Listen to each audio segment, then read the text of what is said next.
Dear students, welcome to my channel. आज हम आप लोगों को कुछ इडियम और फ्रेज बताएंगे। पहले तो आप ये समझ लीजिए कि इडियम और फ्रेज क्या होता है। प्रायः अक्सर सभी कंपटीशंस और एग्ज़ाम्स में पूछा जाता है।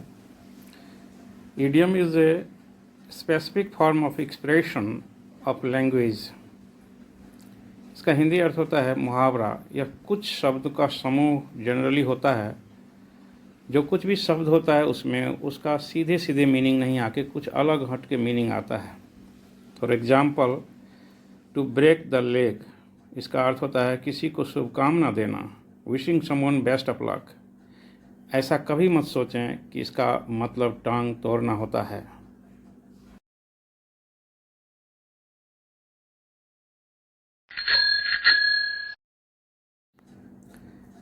Phrase. Phrase is a group of words that makes sense but don't make complete sense. इसका हिंदी अर्थ है वाक्यांश। Example, he came in the morning, यहाँ इन द मॉर्निंग फ्रेज है।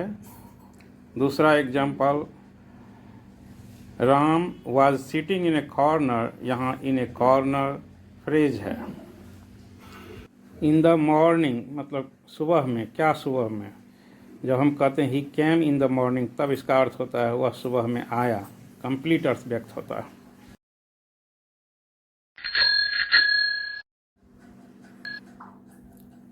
The first idiom is hand packed. इसका हिंदी अर्थ होता है जोड़ू का गुलाम, यानी पत्नी के कहने के मुताबिक चलने वाला। The example is Ramu is a henpecked husband. Ramu जोरू का गुलाम है। The second idiom is Judas kiss, प्रेम का झूठा प्रदर्शन, झूठा प्यार। Example, don't rely on Judas kiss, प्रेम का झूठा प्रदर्शन पर विश्वास मत करें।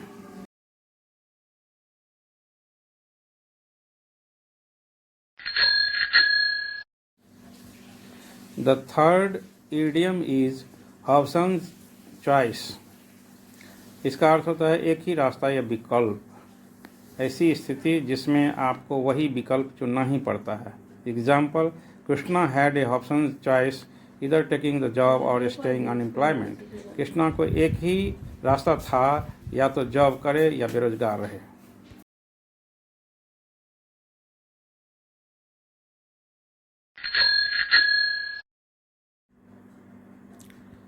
The next one is to leave no stone unturned. ये SBI PO 1994 में पूछा गया था। इसका अर्थ होता है to use all available means. Hindi में इसे कहते हैं कोई कसर न छोड़ना। Example, the detective left no stone unturned to trace the culprit. जासूस कोई कसर नहीं छोड़ा अपराधी का पता लगाने में।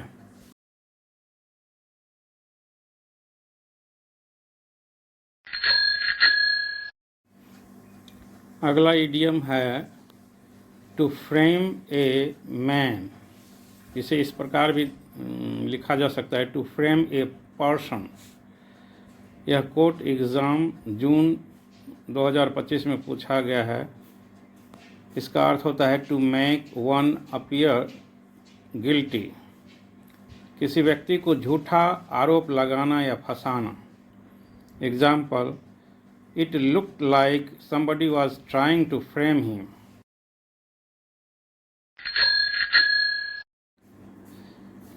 The next one is to turn a deaf ear to.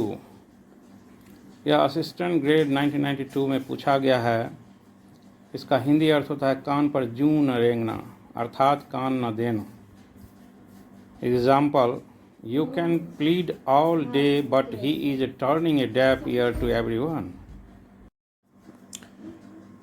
आप सारा दिन विनती कर सकते हैं लेकिन वह सबकी एक नहीं सुनता। The next one is a left handed compliment. यह क्लर्क ग्रेड 1993 में पूछा गया था, a compliment that contains a hidden insult और नेगेटिव इम्प्लीकेशन। इसका हिंदी अर्थ होता है तिरछी तारीफ।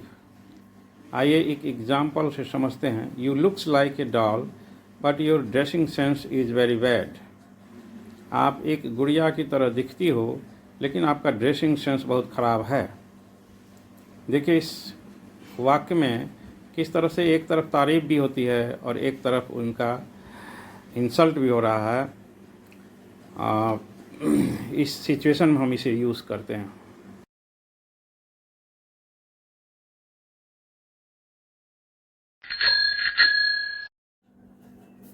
The next one is to break the ice, means to overcome the first difficulties. Hindi अर्थ होता है आरंभ की कठिनाइयों को सुलभ करना। जब भी कभी कोई मीटिंग वगैरह इस तरह का होता है जिसमें प्रारंभिक स्टेज में कोई कुछ बोलना नहीं चाहता, चुप्पी को तोड़ना नहीं चाहता है, तो उस स्थिति में इसका यूज़ किया जाता है। आइए इसे एक एग्जाम्पल से समझते हैं। At parties I tell a joke to break the ice. पार्टियों में मैं आरंभ की कठिनाइयों को सुलभ करने के लिए एक जॉक कहता हूँ।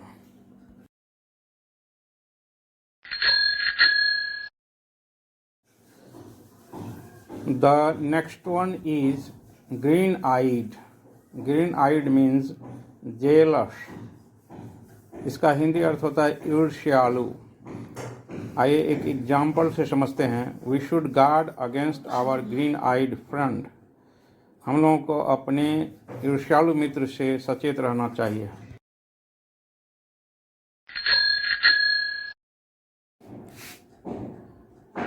The next one is to smell a rat. This phrase is used to express suspicion. इसका हिंदी अर्थ होता है दाल में कुछ काला होना, अर्थात शंका होना। आइए एक एग्जाम्पल से समझते हैं। One of my friends is working very secretly. I smell a rat. मेरे दोस्तों में से एक बहुत रहस्यमयी ढंग से काम कर रहा है, मुझे दाल में कुछ काला लगता है।